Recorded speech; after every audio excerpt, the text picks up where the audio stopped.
Good evening, Laura Donnelly here from windy Kansas. We're having the beginnings of a windstorm, not a tornado or anything, just a windstorm. And my cat is here tonight, snuggling up because it's kind of cold. Coming to you from Dancing with Ease, Body Brain Balance. And this is day 214 of Strange and Interesting Times. And the times, they are certainly strange.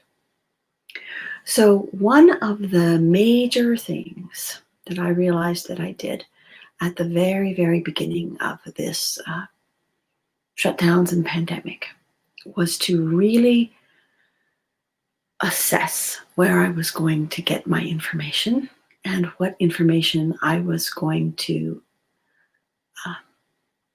think about and absorb and worry about. Now, our brains, they love to work.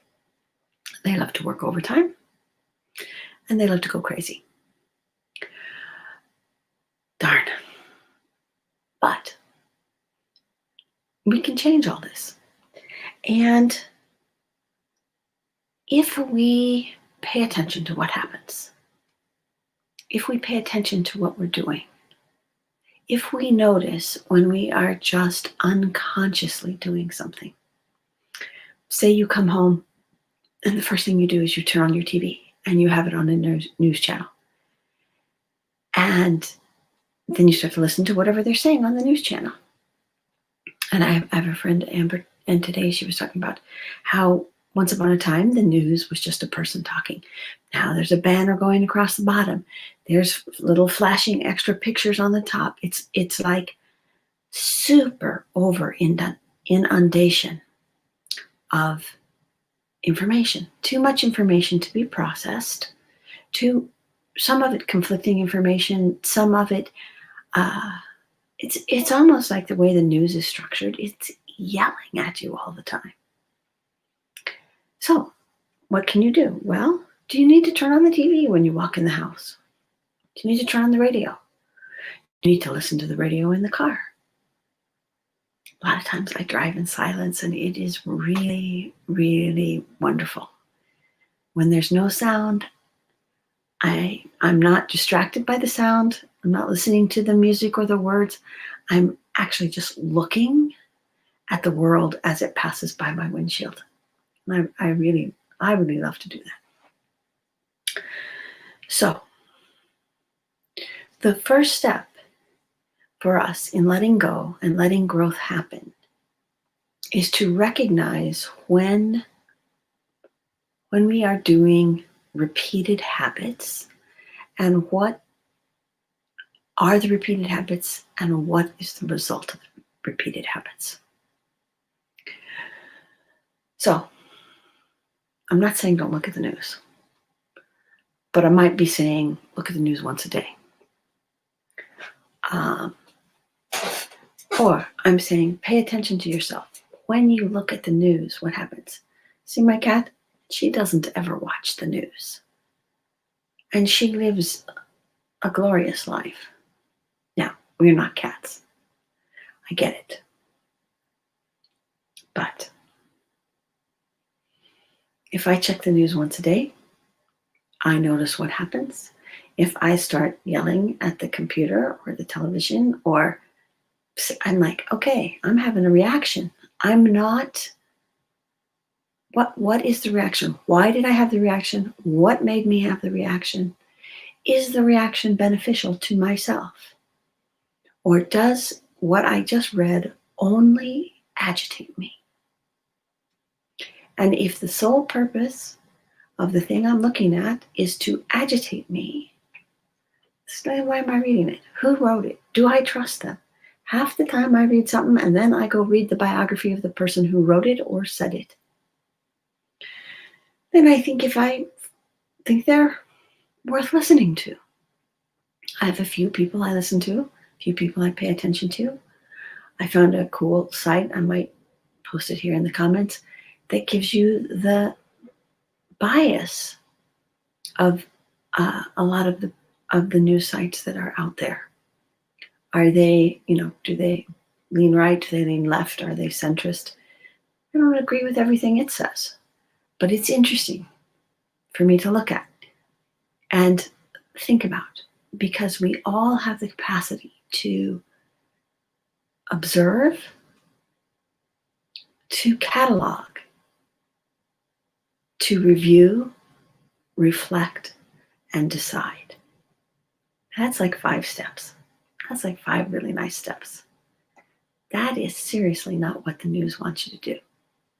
The news wants to upset you so much that you go have a drink, that you go eat too much, that you turn it off and binge on Netflix or whatever you like to watch, or go read a mystery novel, or you cook, maybe you clean. But what they really want is to incapacitate you. So if you clean, if you cook, if you do something productive, say you go out and garden, clean up your old garden if winter's happening, which is what's going on here for us, that's taking your energy back and using it for something productive. Watch how often what happens when you watch the news is that your energy is just suddenly completely destroyed. And your ability to do anything productive and fun, gone. Just check it out, see what happens, because it's worth observing. And as soon as you can observe it, you can make choices and decisions about what you're going to do. I talked yesterday about this, and I was kind of still on the growth subject, is that growth happens, but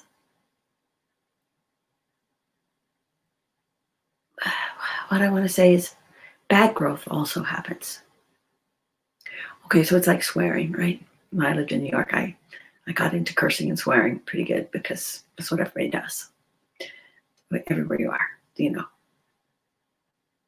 F-bombs, you know, just everything. Just, you know, every other word. It's not very expressive. It's just habitual. It becomes a habit.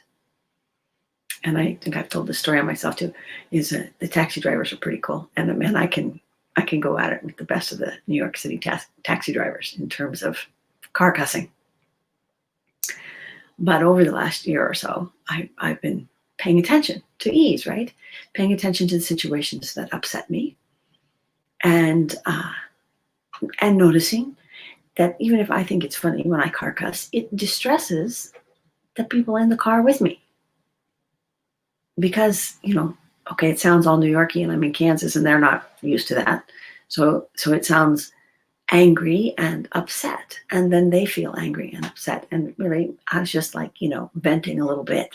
I mean, and seriously, in New York, this is venting a little bit. It's not serious. You know, it's just loud and it sounds serious. It's funny. But so anyway, I've been practicing with ease. And one of the things I discovered is when I'm inclined to car cuss is when somebody's cut me off, done something stupid, veered into my lane.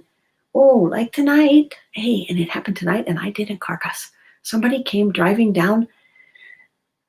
Okay, we have this road, it's 4 lanes, right? 2 lanes going south and 2 lanes going north. And this guy was driving north in the south going lanes while we were going south. It was a little bit scary. And I didn't even car cuss. I broke that habit over the last year. Pretty amazing. And the way I broke it was I paid attention to myself. What's happening when I have the urge to car cuss? What happens to my body when I do car cuss? Am I easy? Am I not easy? Is my voice gets thin, and you know. What is my favorite one? Oh, you freaking idiot, right? Because then I laugh at myself one day. I said I laugh at myself. I wonder if I can say that easily. I tried over and over. I cannot say that phrase without this punch, and I lose my ease, and my whole system is not as aligned and functioning. So I'm laughing about this too, you know. But then I notice that it takes me longer after. Okay, so I have the initial startle, then my impulse is to do the car cussing. And so this is like driving, hitting the little brrr is the initial startle, right? Then the car cussing is driving into the gravel on the shoulder. And if I keep car cussing and I start repeating what this guy did and this driving off the road into the ditch, that's going the far way off. If I have the startle, because we're going to have the startle when somebody cuts us off and veers towards us, whatever, and I have my initial crunch, fear, which is normal, there's a little fear, but then you let go of it, and as soon as you let go of it, you're back into your best functioning. And so if I have that fear and I hit the little brrr and I come back, I came right back.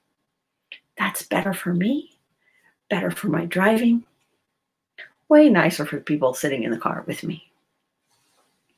So I interrupted that, but my old habit was to car cuss and laugh because I thought it was funny. And then sometimes I'm looking forward in the road and I'm seeing somebody weave, and I make another episode of car cussing. They weren't even near me. They weren't doing anything to me. I could stay far away from them. Somebody is coming up like they're going to tailgate me. And then I slow down. They start to pass me and I go over. Okay. Oh yeah, sorry. I was one of those drivers. Then I'm messing with this guy who's tailgating me, right? And can you hear my voice? I get all into it. I get all into it. Everybody can get all into it. Whatever your thing is, you can get all into your thing. But if I come back to ease, so this guy wants to tailgate me, I'm going to go 50. He'll go around me. Life will be better. And that's easy.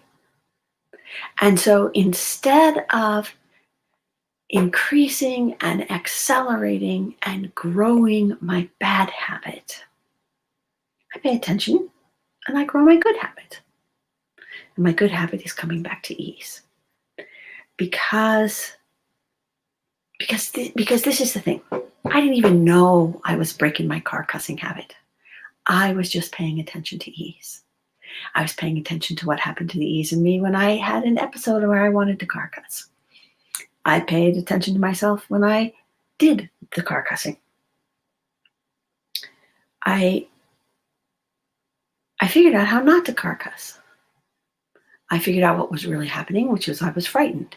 And I would rather have the aggressive action of car cussing to dealing with my feeling of being afraid. But if I stayed right with my feeling of being afraid, I was much more quickly to move myself out of danger. Because the actual energy of car cussing was to push back, right? You know, like you come towards me, I'm going to come towards you. Well, then we are going to have an escalation. So when you do the idea of making the ease the more important thing, this causes little tiny subtle changes inside yourself that you may not have recognized were happening until suddenly you have actually shifted and grown a new habit in a new pathway. This is very gentle, very easy, very nice. It kind of lets some stress go from your system. And the important thing, which coming back to the news habit, is we can get into a habit of anything and we can grow that habit. I've said this often, that what we pay attention to increases. So if you pay attention to ease, all kinds of good things will increase, and things like stress, anxiety, nervousness, those things will gradually decrease. It's pretty amazing. If you have any questions, feel free to send me a personal message. I am running the 30 Days of Ease series, which is a picture and a quote and an idea, sort of like this talk, but way shorter, so that you could look at the image and read the quote and see if it brought you a feeling of ease or a moment of ease in your day. If you would like that, that's at you can get that at dancingwithease.com/30 days, and I'll put the quote in the comments. And I'll see you tomorrow for day 215. And maybe my cat will be here and maybe she won't. Take good care and let go and let things grow.